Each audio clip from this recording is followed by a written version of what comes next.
Good afternoon. Please silence all electronic devices for the duration of the meeting. Welcome to the November 17, 2023 Revenue Alternatives Ad Hoc Committee meeting.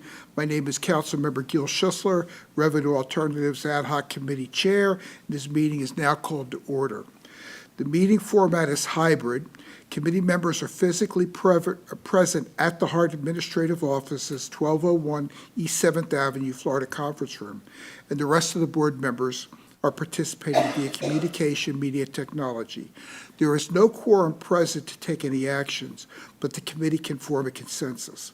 So if you'll please look at your screen of your devices, an image of the flag is displayed. Please join me in the Pledge of Allegiance. I pledge allegiance to the flag of the United States of America and to the republic for which it stands, one nation, under God, indivisible, with liberty and justice for all. Thank you. Staff, please do roll call. Committee Member Knight indicated his absence. Committee Member Mechanic. Here. Committee Chair Schisler. Here. Committee Member Williams. Here. As you stated, you do not have a quorum, sir. Thank you. Next on the agenda, the next agenda item is public comment. There's no one scheduled to speak. Is there anyone present for public comment this afternoon? No, sir. Appearing to be none. Okay, this concludes the public input section of the meeting. Next in the packet is the minutes from the October 23rd, 2023 Revenue Alternatives Ad Hoc Committee meeting. With the absence of a quorum, the committee cannot approve the minutes, but are there any corrections or comments for staff? David? Director Mechanic, did you have any comments? No. Okay, thank you. All right, seeing none, we'll go on to the discussion items. The first discussion item is a response to committee requests. Staff has a presentation to give to the committee. Staff, you are recognized to present.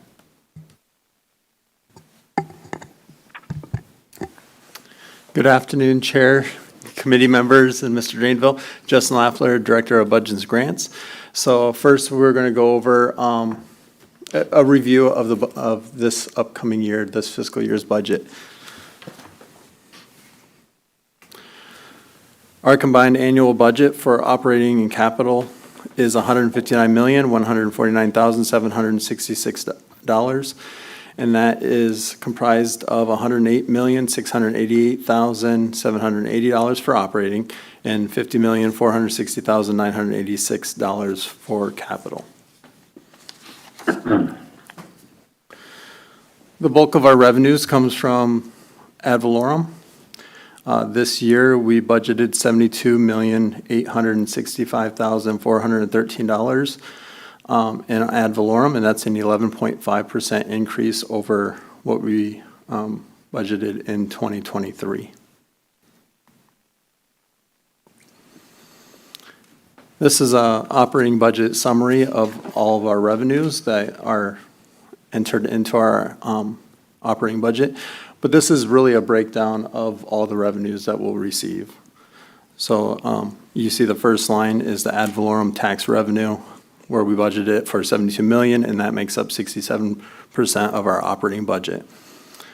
And then the federal ARP at $18 million, other federal operating grants at $15 million, state operating grants at $6.9 million, fair and pass revenue at $8.7 million, local contributions of 1.3, advertising income of 1.5, and that was the 1.5 that you brought up earlier. Other income sources of $580,000, $941,000 for the Tampa Streetcar, interest income at $751,000. And as I briefed before, we are planning to move $18,521,000 into our fund reserve, and that will offset that loss of that ARP funding that we're receiving this year.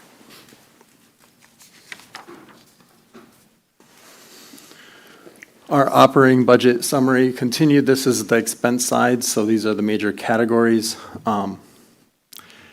72.27% of our operating budget is for salaries, fringe benefit, and healthcare. And then we also have all the other major categories that we expense throughout the year. So operating contract services at 9.9 million. Parts and supplies, a little over 6 million. Insurance costs at 3 million. Fuel and oil at nearly 5 million. Administrative other costs of 1.1 million.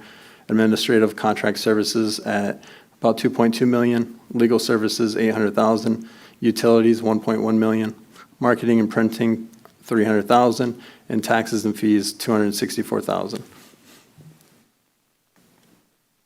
For our capital revenues, this pie chart shows the different grants that we're associating with our capital budget.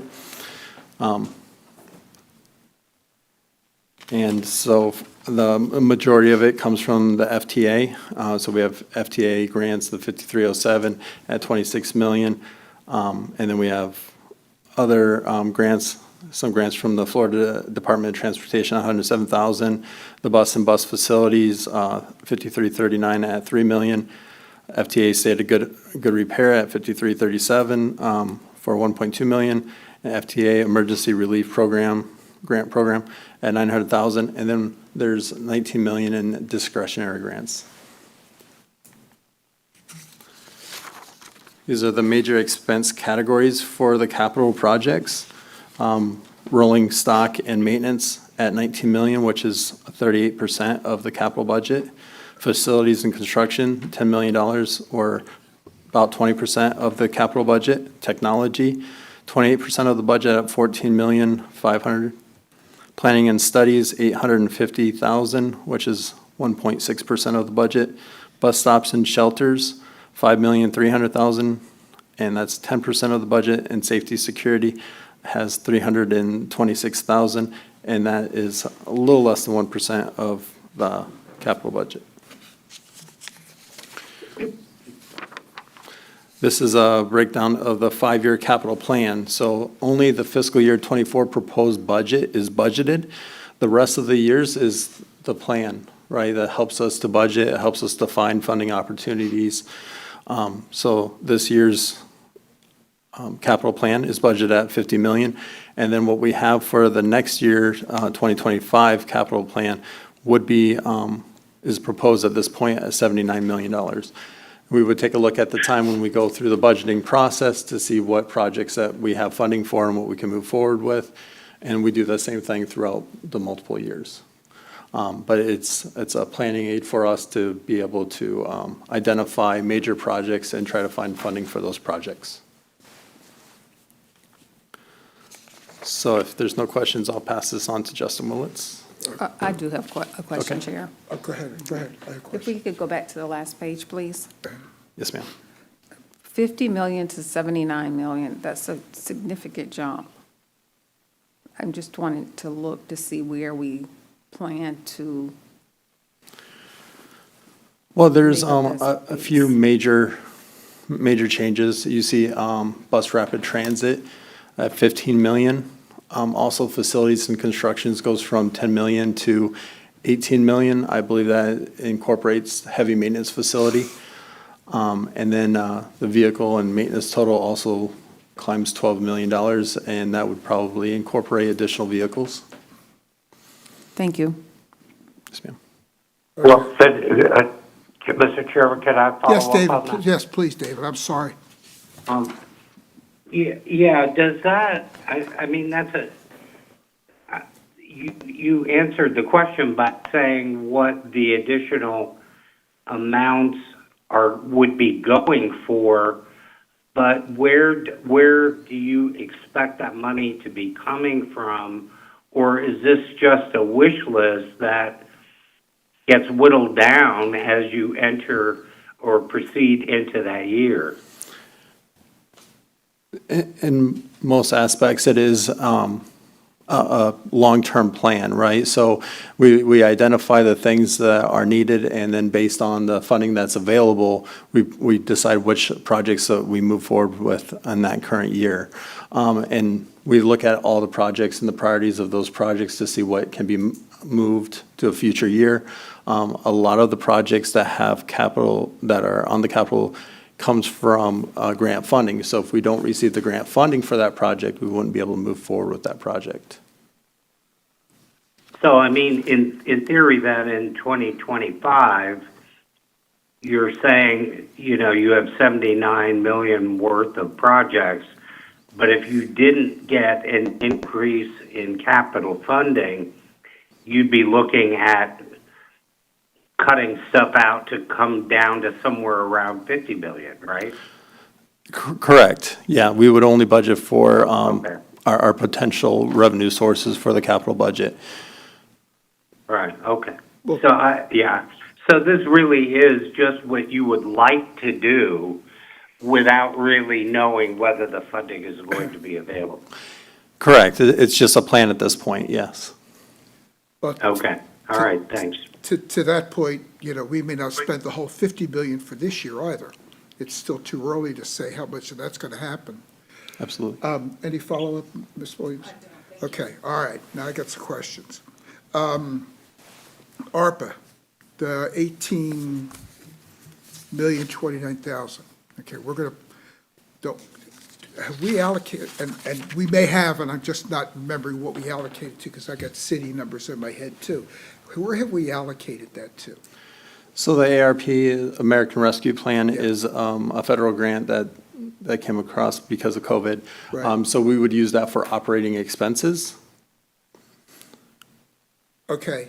So So that'll all be, expense this year. but what's the deadline on that, 24 or 25? If it's not spent, it's got to go back. I know it doesn't expire this year, but Okay. our plan was to spend the remaining balance of that 18.5 million in this fiscal year. Okay, good. All right, cool. All right, second question then. Can you better describe for me, I just don't know, the difference between the FTA grants and the FTA discretionary grants? So we have formula funding for some of our grants. Those are like the formula fundings are what's split within the region. And then discretionary grants are grants that we're applying for that are outside those formula grants. I don't understand that. Break it down for me a little better. Maybe, let me ask Ms. Craig, can you break that down, please? I certainly can. Good afternoon, everyone. Hey, Ms. Kirk. Yes, and Director Sisler, what Justin said is correct. We get our formula grants, which is, calculated based on our urbanized area. And then there's funding opportunities, so we get notice to a funding opportunity. So if they put something out for the RAISE grant or put something out for extra bus and bus facilities grants, then we apply for those grants. And then if we get those grants, then we can purchase things over and beyond what are included in the federal grant, in Now, the those are formula grant. those are the discretionary grants? Yeah, discretionary grants. Okay, so then the FTA Those grants are are grants based. that are not formula grants. All right, I'm sorry. The 5307s then are based upon statistics that are peculiar to our situation within the federal guidelines. Yes? No? Well, not necessarily, because the different sections could be discretionary. We do get formula 5307, which is your program of projects. We get that every year. Okay, And every discretionary grant, FTA will categorize it in one of their grant pockets. So there may be a 5307 discretionary grant, okay, but we'll get a notice to proceed, a notice to a funding opportunity. We get together internally, put the application together and send it to FTA or send it through grants.gov. And if we're awarded the grant, then that discretionary grant. Discretionary grants are also your community grants where your congressional representatives give us money. Those are discretionary also. okay. How much of these would require matching? Most of them require matching. The one that we got did not require matching is certainly the COVID relief. That was 100%. But very seldom you get 100%. Most times you'll get 80%, 85%, and in rare occasions you'll get a 50-50 grant. I guess what I'm trying to get at is, we're looking here, just in these two grants alone, what's that, almost $45 million. Do we have any idea what the total pool is that's out there that we could possibly get? And again, I'm not I'm not quibbling over what we've got in the budget. I'm just saying, I'm just looking for other opportunities, which is why we're here, is to not just rehash what you've done, but what else is out there that we can go scrabble for. Director Sister, into the drain view, when we get the notice of funding opportunities, for instance, there was a funding opportunity for electric buses, and we went for that and got that, and we got that money. There was a funding opportunity for ferries, and we applied and got funding for a ferry. We will apply for whatever HART can use, and then if we receive that money, like right now, we're going out for different discretionary grants trying to fund the heavy maintenance facility. So whatever's out there that meets our criteria, we will apply for it, and we're very aggressive with applying for those funds. And that's one of the things that we work with Howland Knight for, to identify funding opportunities, so we can apply for those grants. No, I recognize that. And I do want, Y'all do a great job with that in securing what we've done in the past. But we don't know, I guess my question is, we don't know today what's out there for the next fiscal year. These things bubble up No, we throughout don't. the year. Okay, all right, okay. yeah, we don't. And if I can just add, Mr. Drainville, and to the committee, when Justin gave you the fiscal year 24 budget, he was very clear that 19 million was discretionary money. That means we only have funding for the 50 minus the 19, or was it 16? What is the discretionary, Justin, if you can go back to that slide? It's 19,145,000. Okay, so that is unidentified funding that we want to receive as the year proceeds. If we don't receive discretionary money for that, or discretionary grants for that, then we can't do those projects. So Justin will go through the budget and identify every project and the funding source. If there's a funding source, he attaches it to it. If there's not a funding source, then we say we can only do that project if we receive discretionary money. And So right now, for fiscal year 24, we want $19 million in discretionary grants. Okay, so we rely upon Holland and Knight to help us identify these and move forward and qualify for them. Do our internal grant writers do it, or does how we process, or is each department, or how are we attacking that? If I can answer that, Please. Mr. Granville, to the committee, it's a collaborative effort within HART, and we sometimes use a consultant to do it, but Justin Willett's department, Justin Laffner's department, project management, we all get together and do the grant application. Okay. All right, cool, thank you. Mm-hmm. All right, go ahead. It was for the TDP goals.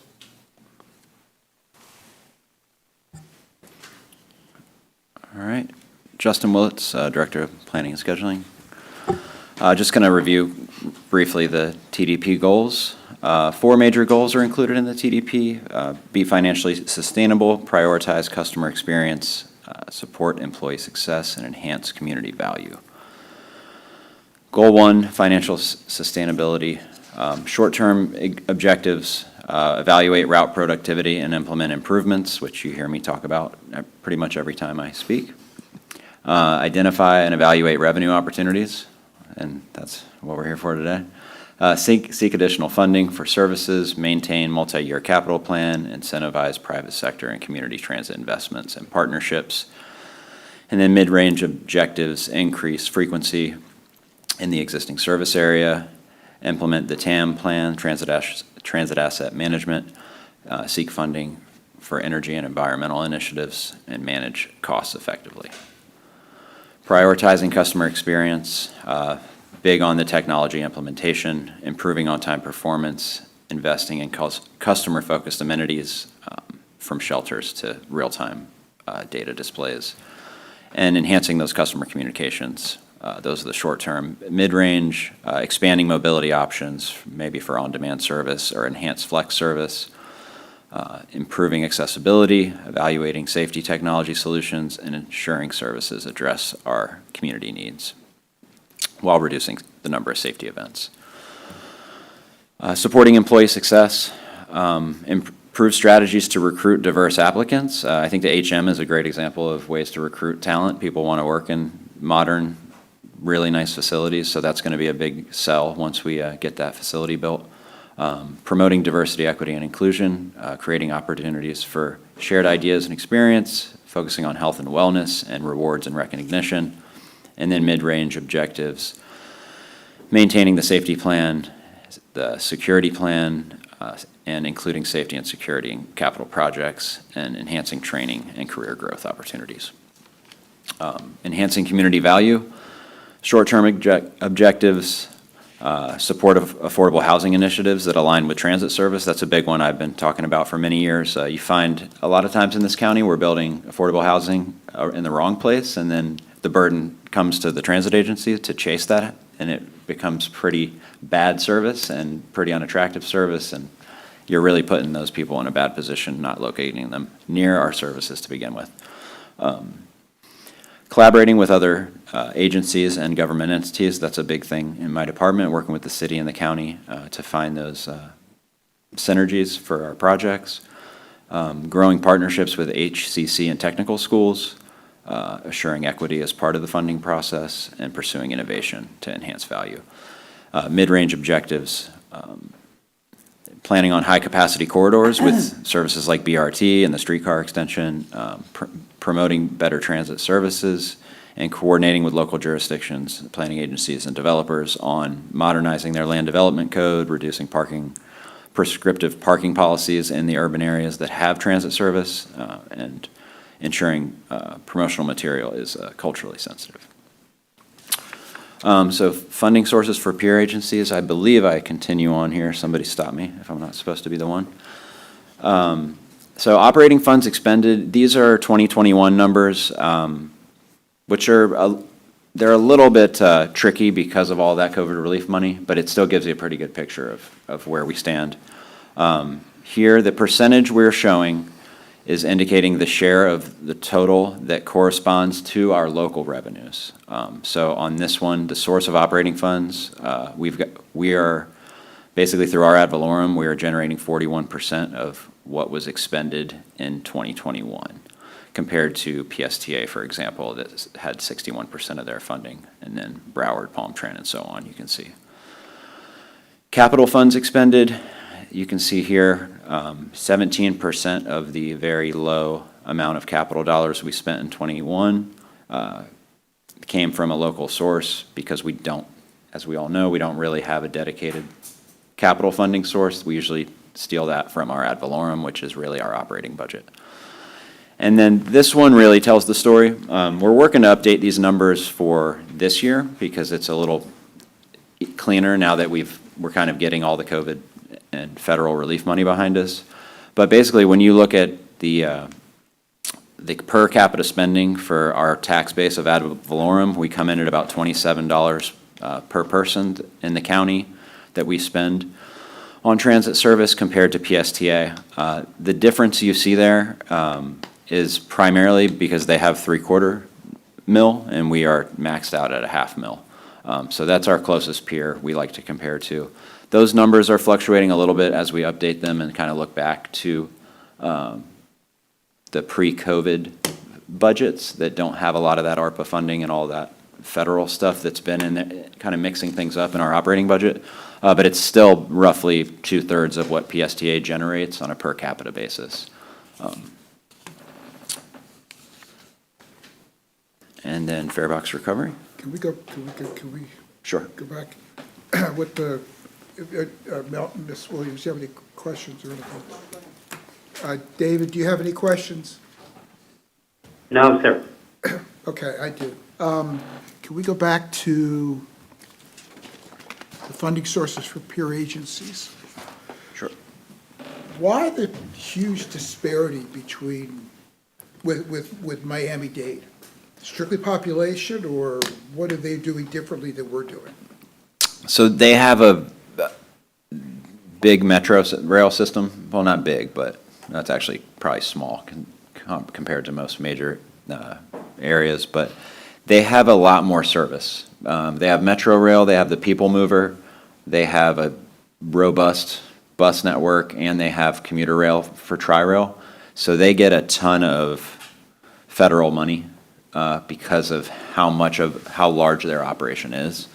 But they've also generated the local money to help create that system. But once you create it, you attract more federal money on a recurring basis through just the regular formula funds. And we all operate under the same formula. It's just we don't all have the same amount of transit service to draw down on that federal money. Because that's never, in my recollection, that's never been explained to the public or to the electorate, anybody, that if we give more, we get more. And that's what I think we're missing the boat in that. And that's why I wanted to clarify that. So the local fares, the local contributions will in turn drag in more federal contributions in through the grant. Would it be all grants, or would it be direct contribution, or?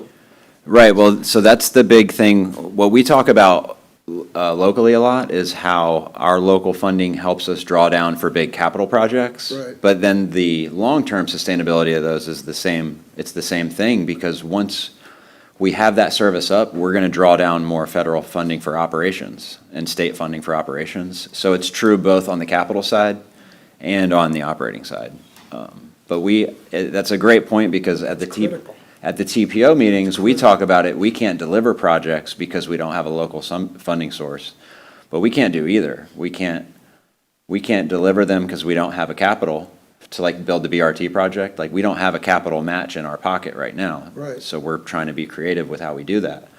But we have to prove that we can operate that service too. Sure. So that's why I've been saying lately is we need to focus on that capital with what's in front of us, which is like the CIT renewal, but we still have to have the operating conversation with the city and the county about where that operating funding's coming from. That particular reference to the BRT project is unique because we have a few corridors where we have operating dollars, and we have for a long time. So we can kind of show that we can operate that, because that's one of our home run corridors already. But the capital is going to help us to operate that service long-term more cheaply, but it still doesn't change the fact that unless we get really lucky on some of these grant applications, we can't really deliver that project without still identifying those funding sources. Sorry, that was really long-winded. No, we're shooting ourselves in the foot with that, I think, every day. Okay. All right, go ahead, keep going. Thank you. Unless anybody else has anything else. Good afternoon, everybody. I'm Laura Izzo, Director of Finance. I'm going to start by talking about the fare box recovery. This is a chart that shows 2019 through 2022 on a comparative basis to 9 other agencies. And you can see that HART started out at 14.96, and as of 2022, we're at 8.25. And our projection of fiscal year 23 is 8.3, and the trend of the recovery as we increase our expenses, operating expenses, is that the recovery percent will decrease. And using the fiscal year 24 approved budgeted numbers, the projection is 8.1. Jim, thank you. Can you tell me what the ratio is, fare box recovery ratio by agency, that represents how much we make? Fares, expenses, it's a ratio of our fares and our expenses. So fares as a percentage of the expensive. So this ratio is impacted by either ridership or fare prices going up, or impacted by expenses going up. So you can see in 2020 and then 2021, and across all the agencies, everybody's ratio went down, and that was due to COVID and the lower level of ridership. And now we're all starting to go back up again. So yes, our ridership is increasing, but also fuel costs and other things have increased. So they're kind of offset. The numerator and the denominator is offsetting each other. So that's what the recovery ratio is. Fares as a percentage of total expenses. So if you have an entity that has brand-new equipment and doesn't require a lot of maintenance, that expense factor will be lower, but then again, they've expended that money out for their capital, so they have less cash in bank. So there's variables in this, but the ratio is revenues as a percentage of expenses. Thank you. And just to, there's, how many, four? There's 10 agencies here, and just if you eyeball it real quick, we're at like number 4, and we stayed consistently as number 4. Some of these other agencies, if you look at them, really had some volatility, but compared to these others, we're pretty much following the trend and staying in our spot where we started out with in 2019. So we budgeted our,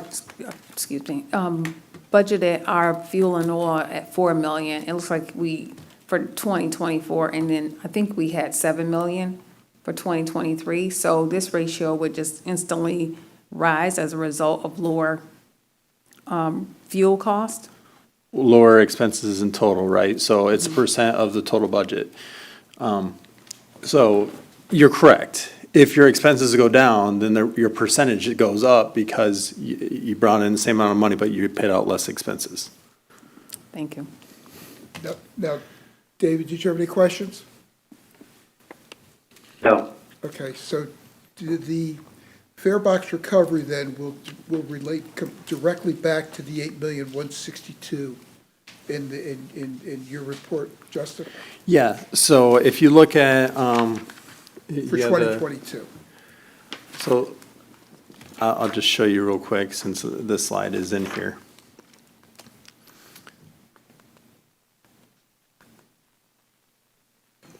Okay, so like Ms. Izzo was saying, our fare and pass revenues are projected at 8,797,000. Right. And so that is 8.3% of our total budget of 108,688,000. Okay. So just like Ms. Williams, Director Williams said, if our expenses go down, then the percentage does go up. But our fares are going down also from what we had budgeted in the prior years. So there's a lot of factors in it, but we're trending along with the norm. We're not showing any out of the bell curve skewed ratio. Well, there's appears to be a lot of volatility depending upon where you Right, are in there's a lot the of- state. Where do we compare nationwide? That question, I don't know. We just looked at some comparable Florida agencies. Where do we compare nationwide to comparable systems around the country? I think the 8.5 mark is pretty industry standard right now. The target pre-COVID, I think, used to be about 20% of the industry standard. But now I think 8 to 10% is pretty much the post-COVID standard across the country. I'm not hinting that we need to go this route. I just want to flush out any variability that we would have with other agencies that we could possibly exploit. I recognize that we have criteria that we need to follow in order to make any changes, and we sure as heck don't want to make it oppressive or damage ridership by going to that function. If the rest of the country's at 25%, we're at 8%, well, we have a problem there, okay? But if the rest of the world's at 8.5 and we're at 8, whatever we are, then we're doing what we're supposed to do.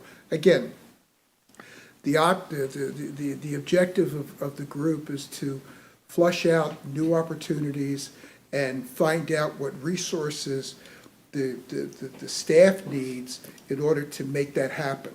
And then get the support and build the support for the board, build the support for the public to make it happen. That's all. We're not trying to, I know sometimes you get enough people looking over your shoulder. We're not trying to make it any worse than it already can be. We're just looking for whatever we can shake out of the paper bag. So, okay, go ahead, I'm sorry. I think that also the comparison here reflects that they are possibly doing something different than we are and I think that's an opportunity to see or compare where they're leveraging their dollars, What did you say, Link, the Links one? just in general. I just would, I'm not sure how they operate, but 12% is 12%. I mean, 11%, I think we can learn something from them, and whatever that may be. I mean, Where's Lynx? Orlando. Oh, okay. see, even links continue to maintain their ratio during COVID. Any clue So- why? I would imagine it's tourism. Well, no, I would speculate here, but a lot of agencies dropped their service levels to, match the decrease in ridership, but some agencies kept their service the same so that the customer was less impacted. And I would suspect that the agencies that see the biggest drops here are ones that kept their service levels pretty high, but the ridership still dropped. And that's kind of what you see here, because in 2021, we tried to get back to that pre-COVID service level, but we didn't have the resources with our staff to operate all the service, and we were redlining some routes, so to speak. And then, once we dialed that back and delivered a more consistent service, that's when you saw it come back up, but it corresponds to less service being on the street. So our costs went down, and our ridership kind of came back slowly, if that makes sense. I think that's probably part of the story of what's going on with some of these. Thank you. Please. Jackie Haldo, Chief Administrative Officer. One thing that you're seeing nationally, which could also be at play here, is non-paying riders. So is fare evasion at play? I know previously I was at New York City Transit prior to coming back to HART, and we were seeing fare evasion somewhere up towards 30%, which was really impacting the cost recovery. Hopping the gate? Yep, Yep. exactly. Okay, go ahead. How does that happen in Hillsborough? How would that happen? How do we have, So what are examples of how people evade fares in Tampa? So I think the safety might be able to, who's not in the room anymore. What happens on our service occasionally is that we don't encourage our operators to enforce the fare to avoid confrontation for the perceived safety issue. So right now, we're kind of internally struggling with how much we need to reinforce our fares at the risk of potentially some safety considerations. We do have the shields now, so we've addressed a lot of the safety concerns that stemmed from that very unfortunate situation a few years ago. So that's part of the balance we're striking. But I'll add to Ms. Haldo's point that fare evasion is a big piece, but also our technology, because we're trying to roll out the Flamingo program even more and increase our adoption rate, but we still rely heavily on the GFI 25-year-old fare boxes. So when we do receive a swipe from the old cards, there's a percentage of those that are not working. Sometimes the cash machine may not work. So it's a combination of fare evasion, technology working appropriately, whether it's cash, card, or electronic, and And that's all part of the mix that we're kind of collaboratively trying to address through a variety of reasons, and factoring in, should we look at increasing the fare? One thing that we've also added to that mix is maybe not increasing the fare from $2 to $2.50 or whatever the number is, but changing how we do fare capping. Because right now, our fare cap for a monthly pass is like $65. And our customers who hit that fare capping, that's when you can't pay any more. So it's $4 in a single day. You ride twice for $2. You don't pay any more that day. But then for the monthly $65, once you hit $65, you ride the rest of the month for free. A lot of our folks, I think, are hitting that after 16 days into the month. So we think revisiting that might be an appropriate fare box recovery strategy to change that from 65, maybe say to 75 or 80, to really help our bottom line, rather than change the physical fare of the one-time ride from $2 to $2.50, but handle it on the fare capping side. So I just wanted to put that out there as part of this. Where do we stand in that analysis? Are we still? We're still pretty early on in it, to be Yeah. honest with you. The first step, I kind of just looked at where would our fare be if we had set it to inflation from the last time we raised it in 2012, and that basically said it should be $2.50. And I compared that with the increase in the minimum wage, because I thought that would be another metric that would be important to consider given our primary rider demographic. Sure. And that said about 25 cents. So that landed us between 225 and 250. But we may just draw that out and see how that compares to get us from 65 to the right target for the monthly cap. And that's kind of was kind of our starting point for discussing where we should go. It's interesting. I think Ms. Kirk can chime in on that, too. Yes, Ms. Kirk? Thank you, Mr. Drainville, and to the directors. And Justin Willits really got to the point that I wanted to make, because I want to make sure everybody understands this is fair revenue divided by expenses. And there's a lot of variances in terms of the fair revenue. So as Justin said, you have your base fare, but, how many discount fares are you giving? Your seniors are getting half fares. And so you have to look at the makeup of the transit systems when you try to make this comparison, because our fare revenue is not the total base fare times the number of rides. It's an average fare. And you get discount fares, your student fares, are they paying fares? And so there's a lot of factors that go into fare revenue. A lot of these services, as Justin said, may have higher fares in a transit-dependent clientele where they have to pay those higher fares. So it really depends on your population, who you're serving, how much the market will bear in terms of base fare. So it's a lot of factors, and so I think that Director Sisler is getting into that in terms of just evaluating fares in general to make sure our fare is set correct. That's our usage, our customer usage rate. Excuse me. So there's a lot of factors, and that's fare revenue, money that comes in. Understanding that a lot of fares are discounted.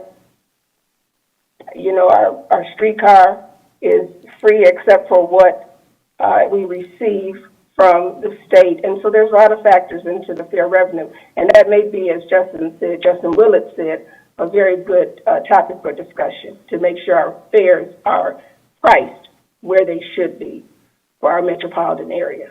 Now, we do have a fare box recovery study group, right, going on right now, don't we? Or we did, or we were working on it, or where does that stand? We've just begun our work. Okay. Yeah. So we're very early on in that. Okay. Yeah. All right. I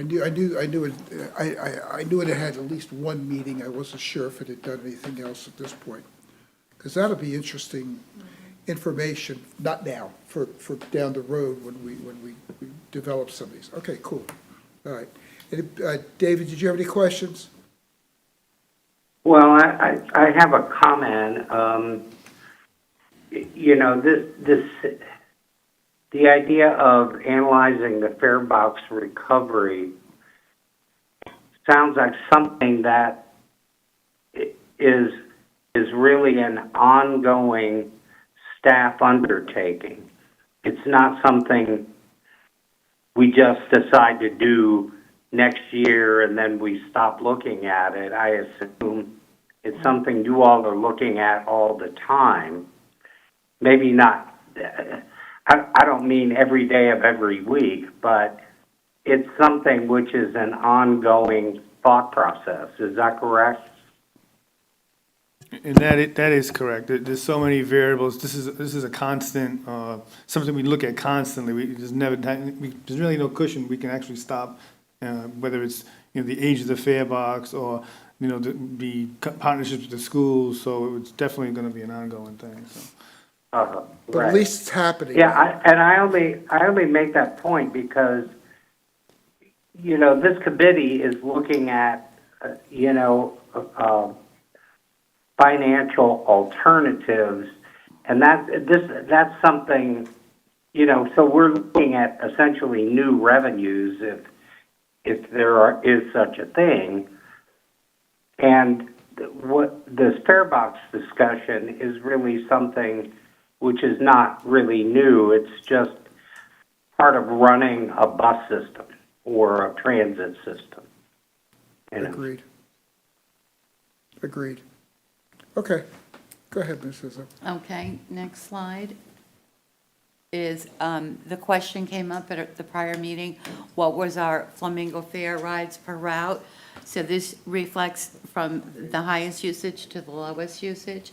The top 6 routes are Route 1, which is Florida Avenue, Route 6, which is 56th Street, Route 400, which is Nebraska Avenue, Route 34, which is Hillsborough Avenue, Route 12, which is 22nd Street, Route 45, which is West Shore Plaza, and Route 39, which is Bush Boulevard. And just to point out, Route 570, that's the paratransit route where we just rolled out the Flamingo fares. I believe it was in July. Any questions? How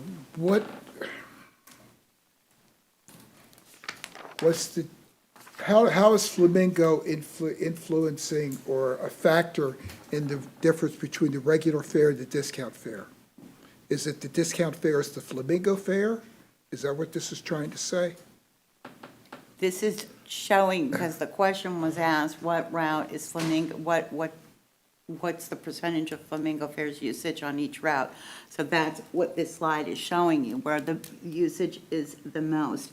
This is regular fares, discount fares, and the percent of the allocation. So the route that has the largest Flamingo fare usage is Florida Avenue. Now, I don't know why, in what context this question was asked of us, because I don't know what objective you were trying to achieve, but this is the answer to your question of where is the Flamingo fares used. So if you have an additional question, Well, I'll take notes. Again, I'm not picking apart what you got. I'm just trying to understand what the graph is telling me, Justin. I think that the graph is telling us, and I'm presuming a little bit, but of all the riders on the one, right? This is the percentage of, so the 11.9 is the percentage that was Flamingo. But the bar shows you all the fares, and it's showing you what percent of those is a discounted fare for whatever reason Going and back to versus Ms. regular. Kirk's comment earlier. Okay, Yeah, all right. so it's Yes, 11. All right, I'm sorry. That's what you So were saying. 11.9% of I that didn't total understand bar. what you were saying, Okay, yeah. I was trying to understand So the you graph can better. see Okay. on Route 1, where it's 11%, that's almost split 50-50 between discount and regular Okay, fares. that's cool, that's cool. Regardless of how the fare is set, the important number for this graph is that 11.9% of the fares are Flamingo fares. Right. Are using the Flamingo card. Right, Okay, and Frank, you're working on getting that increased higher and higher. right, Okay. and that's the next few slides, but we're going to get into the marketing. And I didn't won't that- understand what you were asking Okay, no, that's fine, initially. that's fine. And that, look, we're all trying to figure out what we're trying to do with this group. You know, we're gonna bump into walls occasionally, and I apologize. I'm not trying to call anybody out on anything.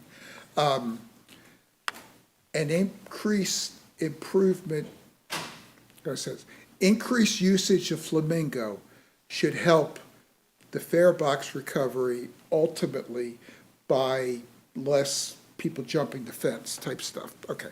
All right, cool. All right, I'm Frank Wazinski, Manager of Marketing Communications, and I'll be talking about the adoption rate and the marketing plan. And so first off, this isn't related to marketing. However, I think it's important to note the fact that one of the biggest drivers, I think, of our adoption rate will be transitioning our existing fare programs over to Flamingo. So we're looking at introducing a youth fare program and transitioning that to Flamingo discount program, et cetera. Flamingo was originally launched during COVID, and so the collateral's 3 years old, and so we're looking at doing a refresh of the collateral, with the adoption rate, there's a lot of room to grow in terms of targeting our existing riders.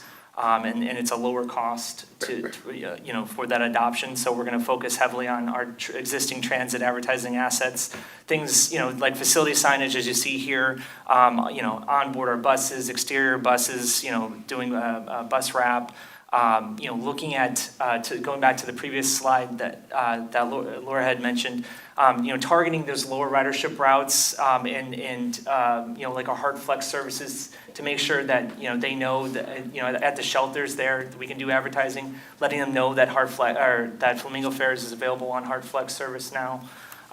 Things like that, doing some targeted promotions, we really feel could help, move the needle and get people, on board. We currently do onboard audio announcements as well, but we can look at changing the messages, and as well. But we're also going to be looking at doing targeted social media advertising, utilizing our homepage, a pop-up on our homepage and website, as well as doing customer and stakeholder e-blasts as well. The other thing we're looking at doing, Flamingo Friday street team blitz. So having our community engagement team, the marketing team, and whoever else wants to join us out at our transit centers and getting in front of people, handing out, we have 3x5 index cards with how to get started, utilizing our customer service team and retail sales team to hand out the index cards and letting people know that this is available to them and helping them get started and registered. And then next week we're going to be rolling out for Black Friday. We're going to be rolling out a flash sale. We'll be utilizing promo codes for the first time to drive adoption and usage. The sale will only be available on Flamingo. And so we think that's going to be a really great tool in moving the needle. And then we'll be promoting the sale via press release and social graphics, trans advertising, and everything else that's listed here. So from that, I'll hand it over to Jackie to speak more. I just wanted to add, top of mind for us is really beyond looking at the customers that we can transition, taking the next 3 to 6 months and really looking at our cash customers and where they are and where we can meet them for promotion. So taking our promotions to the busiest bus stops. And, I think this route slide really speaks to, we should question why Route 1 has high adoption rate. And then the second piece would be bringing our retail network discussion back, getting out in the community, because currently we have limited locations where you can purchase the Flamingo Fare card. So what does that retail partnership look like along the system? So it's a little sneak preview for the next 3 to 6 months. Good. Please. Thank you. The Flamingo flag, are we going to include HART on this flag? So this is just an example of what we previously did, but we certainly could incorporate HART into that as well. This was just kind of like this was the initial launch of what we did previously, to be kind of very eye-catching, but we certainly can include HART. Okay, thank you. I'm sorry. I'm done. Thank I you. had been talking to some of our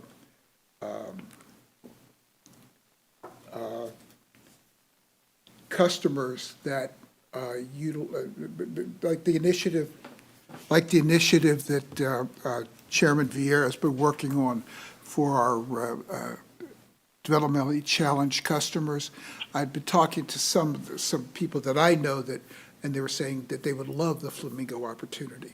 So just make sure if we could make sure that we hit those people too, because it would make their lives tremendously easier also. Just would tell you before I forgot that.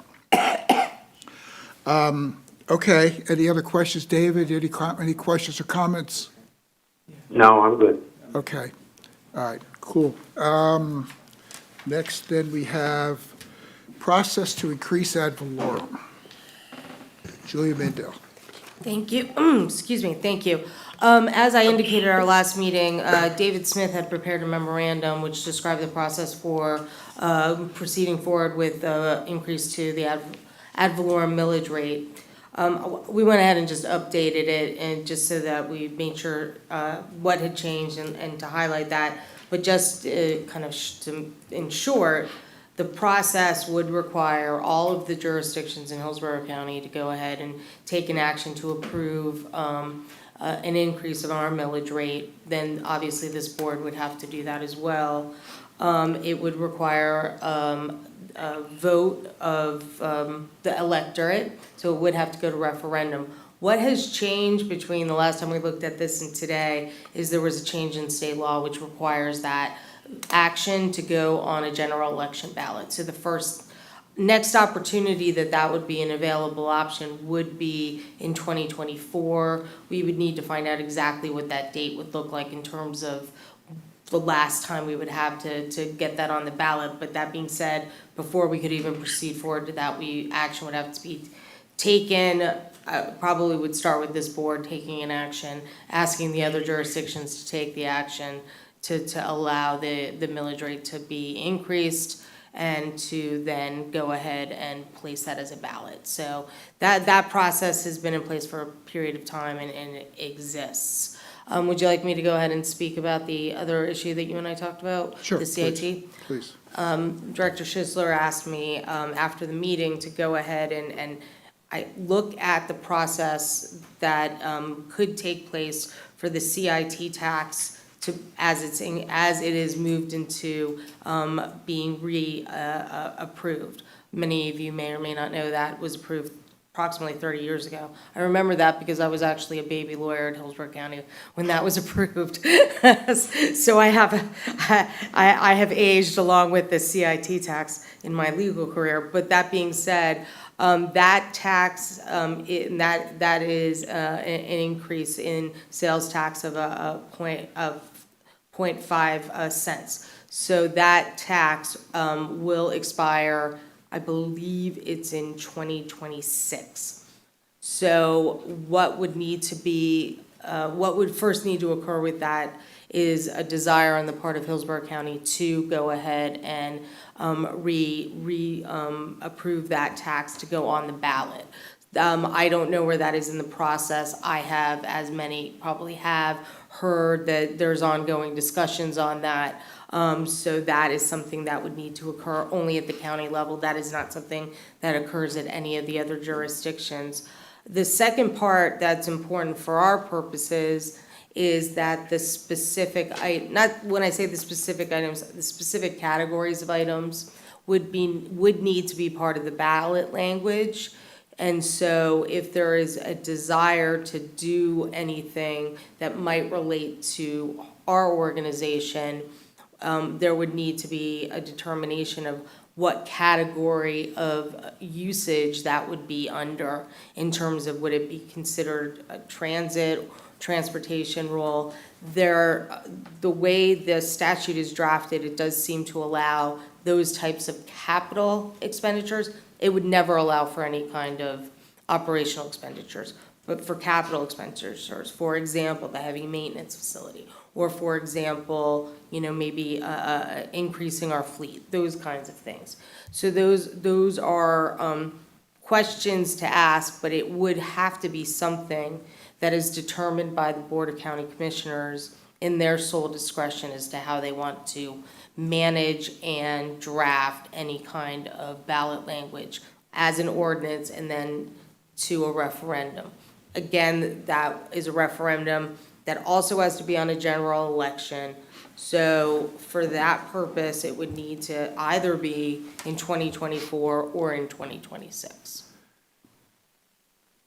Is there, a- Julia, just to clarify, the capital-only restriction only applies to the CIT, not to the other potential funding mechanisms like increasing the ad valorem?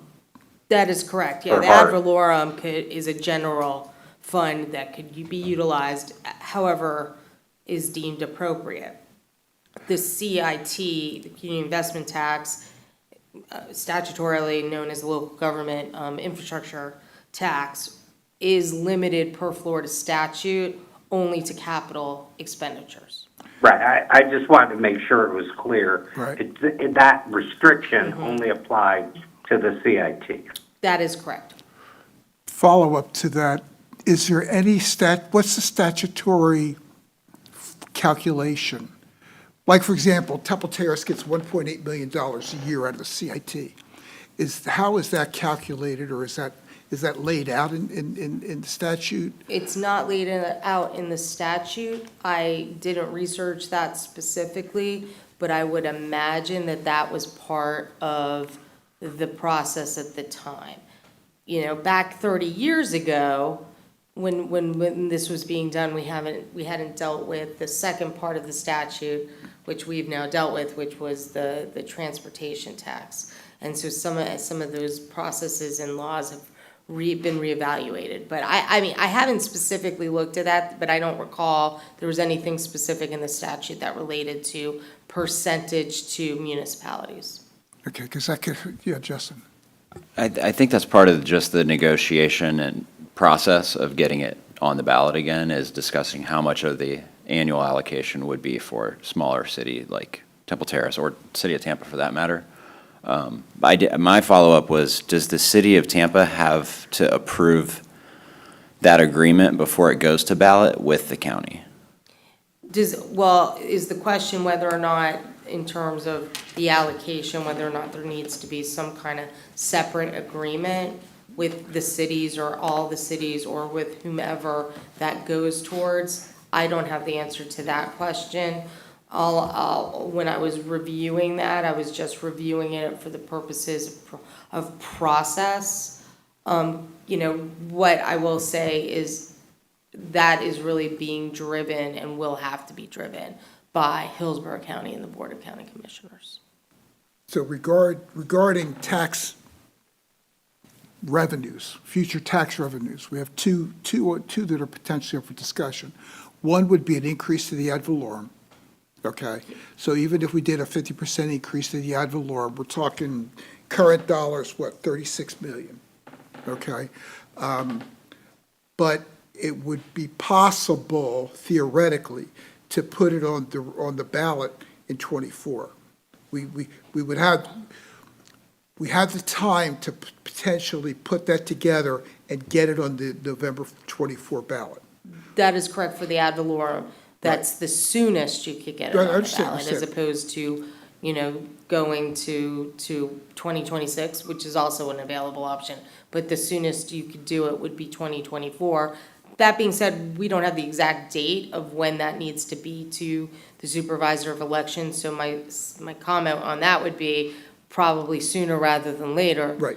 But that doesn't preclude looking at it and moving it forward in 2026.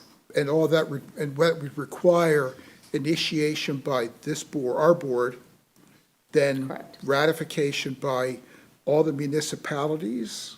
All of the municipalities would have to take a separate action Okay. for that to proceed forward. So And the county would also need So to we're take talking an action. Tampa, Temple Terrace, could Plant City opt in at that point? Well, Plant City would have to be part of that from what I understand, because it is, Well, no, they're not in. they're not in. Part. So I guess that would give them the opportunity to come in Okay. if they so chose. I know Justin's going to slit his throat because now we have to put them in sorry, guys. we have to put them in the service plan and everything else, so I understand that. No, both, yeah. The two Justins. Anyway, but then we'd have to go to BOCC, get them to Correct. bless it, and then beyond that, it just becomes part of a referendum? Well, and that's the action that you're taking, is to put it on the ballot as a referendum. We don't have to go to State Supreme Court for ballot language or any of that nature, or the, Not for that. The Okay. reason that was brought to the Supreme Court the way it was related, the law for transportation. Right, Was, right. technically, they went forward with a bond validation. And there was also challenges that were outside of that. For the second one, it was challenges for outside of it, which is what took it up there. Obviously, that, you're always subject to challenge. That being said, in ad valorem, statutorily, you can go up to a certain mill, and then that gives you the right to move forward. And the ballot language for that, although there is ballot language that's required under the statute, isn't as complicated as some of the ballot language issues that we've dealt with as it related to the transportation portion of the tax. okay. So then, That, when I say the tax, I mean the sales tax, I not the know, I ad know what you valorem. mean. So the second part then is the CIT. Correct. That wouldn't even come into the realm of feasibility until '26, when they start working on I don't know, what's the proper terminology, re-upping? What, a reapproval, I would say. Reapproval, okay. Actually, I mean, they are in the same position in terms of bringing that forward. 2024 would be the soonest, 2026 would be the next opportunity. Certainly, no action would just mean that you no longer have that revenue stream through the CIT. So once you hit 2026 and it expires, because it was only good for 30 years, that is exactly the point in time you no longer have it. So in order for the county to continue it, they would need to have that vote occur either 2024 or 2026, because it's obligated to be on a general election. Well, there's no way that, maybe I'm mishearing you, but there's no way that they're going to reallocate current CIT to include HART, would there? I wouldn't even think. of doing it. Current CIT that they're receiving? Yeah. I don't think they can under Yeah, I the didn't think previous so. ballot language. The question would be whether or not you could add anything to the ballot language in the program to be inclusive of capital projects that are HARTs. And that answer is, certainly that doesn't seem to be precluded by the statute. As long as it's capital, and, like I said, you're being pretty deliberative in what you're saying in terms of, say, buildings, infrastructure, that kind of stuff. So buses, potentially, those types of things, you couldn't include operations. Well, I think most of the jurisdictions are pretty well, after 20-some years, pretty well regimented, that they know that it's only capital-type project. And that, my question for that was not implying that we would do anything for an operating, simply rolling stock, whatever, because that's a perpetual thing. Right, I just wanted to make it, Yeah, that was just okay. going the overarching, these are the limitations under the statute and what that process would look like, but ultimately, it would be Hillsborough County that would need to be making the decision, one, to proceed forward, and two, to proceed forward with ballot language that is inclusive of whatever items they intend to utilize that for. Yeah, and again, and my intent with that was a source of funding for rolling stock going forward. Yes, Justin? Yeah, just to clarify, the existing CIT can be spent on transit, and a little bit was about a decade ago for the Nebraska Avenue corridor for some stations and rolling stock. So nothing prohibits the existing CIT from funding transit capital. What might be of interest to us is a recurring percentage as a discussion of the upcoming renewal is what we would be advocating for, or That's at what I was least hoping entertaining. Right. Why did it stop? It was a one-time injection. I don't have a lot of the detail. Okay. I was not even a baby planner at the time. And I've been around a long time. But, so that's part of the idea here is can we get more of a recurring commitment as part of this renewal? That would be of most interest to us, and, Yeah, that would, you know. that was my, intent or hope that, you know, we could count on that for the next 10, 20, 30 years if it gets renewed. And then But- they would go for it's basically 2 bites at the apple. So if they don't get the renewal in '24, they still have '26 as the last chance. Because this is basically the only infrastructure money the city has for transportation either. Like, there's a lot of, this is really the only real funding this county and city have. Time out, what's happening in '24? Well, they would put this on the ballot in '24 for the renewal of '26. Oh, So if I it- thought they had to wait So- till '26. I thought No, they- No, no, they that's can what I do it in wanted to 20 clarify. Oh, Yeah, okay. no, I'm sorry, maybe I wasn't Okay. clear on that. In order to ensure that there's a continuing funding after the expiration of the existing CIT, you have two real opportunities to do that before you get to the end of that timeframe, 2024 and 2026. I have heard, I have not personally been in any discussions about this in any of my other formats of what I do. But what I have heard is exactly what Justin has said, is that there's an intent to try and get this on the ballot in 2024. And knowing that there's also the backup. I've heard that, but nobody's told me that in any kind of direct, like I've been in a meeting way. It's just, you know, being around, you hear people talk about that stuff. I just assumed you had to wait till it's sunset to reinitiate. Okay. No, it will be 180 days basically from now, when the decision will be final from the BOCC, whether or not it's on the ballot for '24. So that's the requirement, is 180 days before the election is to occur, Okay. which is about 180 days from now. Do we have any feel for the appetite for BOCC to include HART? There was a Times article I'll point you to that expressed more openness to it than would have previously suspected, with the chair and Recent? one of our board members, very recently, a couple weeks old. Can you let me know? I'd like to read that. Okay, cool. I didn't see that either. Okay. Thank you, Julie. Any questions for Ms. Mandel? Well, Mr. Chairman, I have just a comment about all this. Yes, please. We need to also, and I don't know that anybody in the room knows what's going on. I certainly don't. But I have heard some snippets of information that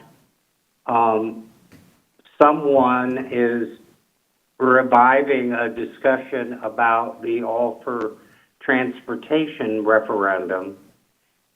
And we need to be aware of what that is, because we can't be, well, when I say we, you know, collectively, the governments of Hillsborough County can't be piling ad valorem tax increase and sales tax and CIT all together on one ballot. You know, that probably would result in a disaster. So as we consider these various options, we need to also find out if anything is going on with All for Transportation. And I would just simply remind everybody that that one has at least some history of success, since it did pass with the voters in whatever that was, 2018, with 57% of the vote. So that does look like a viable option to continue to consider. So I would just toss that out for our further investigation. Okay. Well, this has been all some very good information. I appreciate the effort. We appreciate the effort the staff put into putting this together, to Ms. Mandel. When do we meet again, Ms. Danielle? I believe it's so Christmas is on a Monday, so I believe it'll be the Monday before that, the 18th. But we'll reach out to the committee and make sure that we secure that date with you All guys. right. I think we need to come up with some marching plans for the next meeting if we could.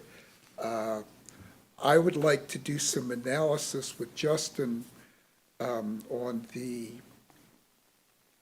goal, not necessarily the goals, but what could we possibly squeeze out of the things that we've discussed for presentation to the committee for the next meeting, whenever we get together. Maybe, Julia, you can come up with some better scuttlebutt as to what's happening, deeper scuttlebutt as to what might be happening in the bowels of BOCC, you know? I'll see what I can find out. Anybody, David, any comment or thoughts for action items? There you are.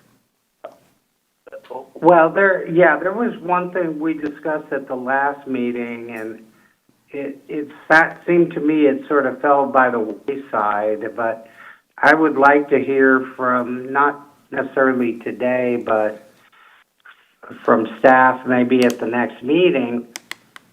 Somebody tossed out the comment or recommendation that HART needs a dedicated grant writer. And, I had never heard or I guess been aware of the fact that we don't have somebody on that position full-time. And I would just like to hear from the staff, Mr. Gradeville, whether or not something like that is needed. If it's needed, how do we go about funding that for as soon as we can? So definitely, I think staff all agrees, we definitely need a grant writer.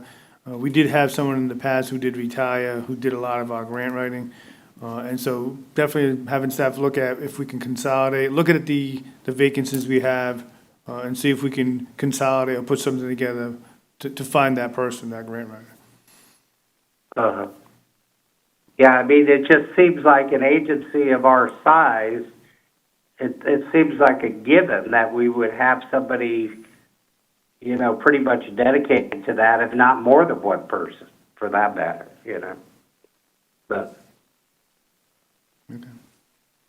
I would just appreciate a report from staff on that at the next meeting. Okay.